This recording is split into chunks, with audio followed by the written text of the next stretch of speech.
America में जो आतिशबाज़ी होती है 4 जुलाई को बहुत ज़्यादा, इसके लिए आतिशबाज़ी का सामान जो दस्तयाब है जिन दुकानों पर, वो ये आम दुकानें नहीं हैं। आतिशबाज़ी का सामान किसी ऐसी दुकान में नहीं रखा जा सकता जिसके दाएं बाएं घर या दुकानें हों। आतिशबाज़ी की दुकानें आर्जी तौर पर कायम की जाती हैं पार्किंग के अंदर। आप देखें जो बड़ी बड़ी प्लाज़ों की पार्किंग है ना, इसके कोने में पार्क की जाती है ताकि अगर पटाखों आग लग जाए, कुछ हो जाए, ना कोई दुकान साथ जले ना कोई घर साथ जले, साथ ना हो। हाँ, खुले मैदान, खुली बड़ी पार्किंग के कोने पे होती है। आपको अमेरिका में जगह जगह आतिशबाज़ी का जो सामान फरोख्त करने वाली दुकानें हैं, ये पार्किंग के अंदर आर्जी तौर पर कायम की गई दुकानों में मिलेंगी। और ये जब 4 जुलाई का ये सीज़न गुजर जाता है तो ये ख़त्म कर दिया जाता है।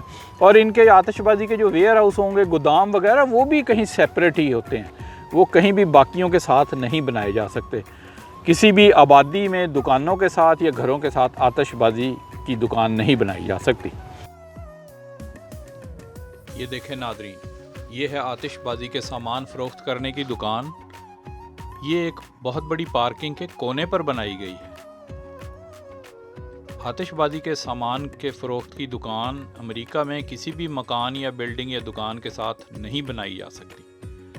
आतिशबाज़ी के सामान की दुकानें हमेशा खुली जगह पर पार्किंग वगैरह में बनाई जाती हैं और ये आर्जी तौर पर होती हैं जब आतिशबाज़ी का सीज़न आता है। जैसे 4 जुलाई अमेरिका का यौम आज़ादी है।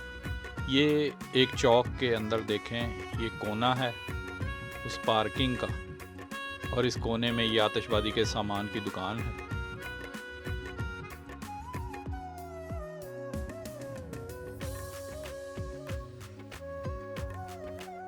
ये देखें, ये बहुत बड़ी पार्किंग है उस शॉपिंग सेंटर की, और ये इसका कोना है जहां पर आतिशबाज़ी के सामान की दुकान है। खुदा ना खास्ता कोई हादसा हो जाए तो इस आतिशबाज़ी के सामान की दुकान के साथ कोई भी और दुकान या बिल्डिंग या घर नहीं है।